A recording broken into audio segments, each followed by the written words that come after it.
The agonising 8-year wait is over. After the snooker game drought, we now have an official game once again. Snooker 19, developed by Lab 42 Games and published by Ripstone, features all 128 professional players as well as all the ranking and invitational tournaments and their associated venues. By far the biggest roster we've ever had in the snooker game. The game is available now on PlayStation 4, Xbox One and PC for $29.99 in the UK and will arrive onto the Nintendo Switch later this spring. After all this time, was it worth waiting for? First, let's talk about gameplay. Built from the ground up using Unreal Engine 4 and by creating a bespoke physics system, Snooker 19's core gameplay is excellent in my opinion. There are 4 different levels of aim and aid in the game, ranging from amateur to pro to master to no aim and aid at all, each increasing in difficulty so that the game is accessible and challenging to all. The star tables are fast but rewarding, with the use of spin imperative on almost every shot, as it should be the case. The pockets are tight, as in real life, and you really have to be accurate with your shots if you want to put together a high break. The balls perhaps do run on a little longer than you would think sometimes, but generally, the physics for the player work as intended. Certainly a solid foundation to build upon. The AI players are split into 3 different categories. Players ranked from 1 to 20 are classed as hard, 21 to 60 are medium, and 61 to 128 are easy. And as expected, this is reflected in their performance in-game. The likes of Ronnie O'Sullivan, Judd Trump and Mark Selby will likely make less mistakes and need only 1 or 2 chances to take a frame. However, this is variable. Sometimes they'll miss, sometimes they'll play a poor positional shot. Players lower down the rankings, such as Daniel Wells or Reece Clark, will generally miss a few more shots, but are more than capable of making a 70-plus break in a frame if given the chance. Potting-wise, the AI are good, bar the odd strange Mark Williams-esque rolling in of the ball on a long pot. Sometimes they'll roll a long green in when they've got a much easier pot on the black, which is something I'm sure that can and will be tweaked at some point. The AI are sometimes suspect of playing magic side spin shots, which would perhaps be impossible to play in real life. But that doesn't detract too much from the gameplay for me. It's just nice to have a snooker game. The odd strange shot in there is fine. We obviously had incredible flukes in the old games from the players, and those don't seem to have carried over into this one, so I'll take a few magic side spin shots. What does need working on, however, is the safety play of the AI. 8 or 9 times out of 10 they will simply roll the ball along the table up to the reds, or the ball on if it's a green or yellow, instead of playing a thin safety shot back to the ball carrier. This generally results in a touch and ball too, leading to 2 or 3 minutes of repeating the same shots over and over again, which is a bit of a shame, but again, it's something I'm sure that will be tweaked and patched later on down the line. I'm sure it's just a case of upping the AI aggression on safety shots, as they appear to be a bit too cautious at present, and it can be incredibly frustrating. Overall though, the AI are good and seem to take on less ridiculous shots down the cushions as in previous games, but are probably too aggressive with potting at present and far too defensive with safeties. With a few tweaks and patches, so I see this being pretty much spot on. Now on to career mode. There are 2 branches of career mode in Snooker 19, the Pro Seasons and Rising Star. Pro Seasons sees you pick one of the world's top 128 professional players and take them through the career as if it were your own. The Rising Star career sees you take one of the up-and-coming players of the game who are still in the 128 and start from 128 in the ranking with 0 ranking points and having to work your way up. In both career modes you can enter the tournaments you wish to, and the ranking system is as in real life. There's also a nice Hall of Fame section where you can see how many ranking titles you have compared to some of the game's greats such as Hendry, Davis or Alex Higgins, as well as the current day players Robertson, Ronnie or Jimmy White. You can also customise your player's appearance with various cues, waistcoats and shoes to unlock, presumably via the online modes, but I'm not sure whether you also unlock stuff for winning tournaments in-game. The career mode seems immersive from the short amount that I've played, and trying to break records will be fun.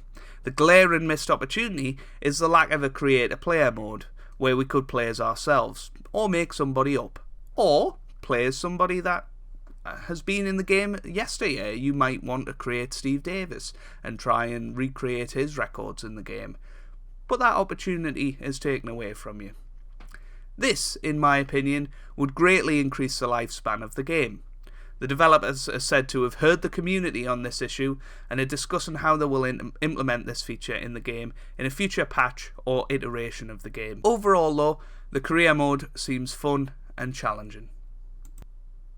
Compared to the likes of FIFA 19 and Red Dead Redemption 2, you may be inclined to think this game's graphics are poor.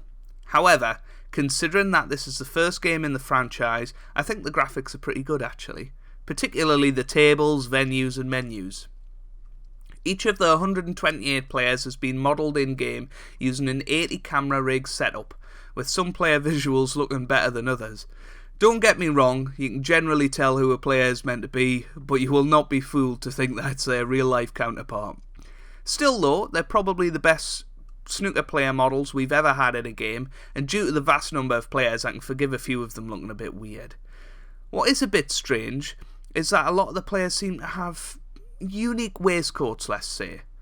The likes of Mark Allen and Sean Murphy have their true-to-life different coloured waistcoats, but the likes of Ronnie have a purple waistcoat back, which isn't the case in real life. It isn't too off-putting, but it's sometimes a little bit weird. Although it is nice to have some individuality to the players regarding this. They don't all just have a standard waistcoat and standard shirt colour. You know, John Higgins wearing an orange waistcoat back is weird to see, but it's nice to be able to differentiate between the players. The animations are a little blocky currently, but that's something that will improve as the years go on. Of that I have no doubt. There is a general animation of a snooker player, and it's nice to see the looped finger bridge when players are close to the cushion. Overall, the graphics and animations are of a good, if not spectacular level, but anyone saying it has PS2 or PS1 graphics are quite simply being ridiculous. I personally believe the graphics are a decent step up over previous games. From the very little I've played online, i.e. 2 matches, the gameplay seems very, very smooth, with very little lag and a very good connection, to be quite honest with you. The aim and aid is locked to Pro, as to be an equaliser between all players online. Matches are also timed to be a maximum of 20 minutes, and there's a 30-second shot clock for each individual shot, which is a nice addition and keeps the pace of the game up and means that you aren't just sat there all day while Peter Ebdon's thinking of his shot. You have to play as one of the 128 professionals in the online modes. What fascinates me most about the online modes is the tournaments. The online tournaments will run alongside the real-life counterparts in the World Snooker season. For example, the first tournament will start on Saturday alongside this year's Betfred World Championship. Doing well in these tournaments will unlock new things such as waistcoats, cues and shirts etc. for your career mode, and presumably online players. I think the online mode is what's going to keep people playing this game. I would think after 3-4 months. The online felt very, very stable, so I think that will be a huge feature over the next few months. It'll be interesting to see what the tournaments turn out like though. Overall, I think this game is a very solid foundation to build upon. I am absolutely loving the game and can't put my controller down, and that is from the biggest snooker fan that you will ever meet. I play the game in real life and I just think it's an absolute joy to play. The core gameplay is excellent, and the fact they've got the full snooker license is always going to be a huge attraction for this game, just like FIFA is over PES. For the first game in a series being built from the ground up on a small budget from a small team of developers, I think they've done a cracking job. Yes, Snooker 19 has its issues, but I'm fully confident that these will be ironed out over the coming weeks and months, and if we continue working as a community to help improve these games, I think we'll have a snooker game to be truly proud of. You can tell the developers have a huge passion for the game, and working so closely with World Snooker will only benefit the realism and immersion of the game going forward. It's a great feeling as a snooker fan to have a new official snooker game after 8 years, and I genuinely don't see myself ever going back to the old World Snooker Championship games, apart from for the retro show. Currently, I'd give the game a 7 out of 10, which will rise to an 8 or 9 once the safety play is fixed and a creator player mode is added for the career. What a brilliant start, and I can't wait to see how this series grows over the coming years. If you found this review helpful, then make sure you leave a like down below. Let me know what you think about the game down in the comments section. Everybody has their own individual opinions, and I'm sure a lot of people think the game's better than I do, and a lot of people think the game's a lot worse than I do. That is what makes games games. We all have a different opinion on them, and we all have different hopes and aspirations for them. Let me know what you think down in the comment section.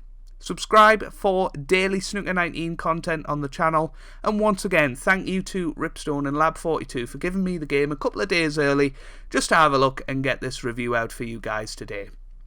I hope you all having a wonderful day. Thank you for watching, and goodbye.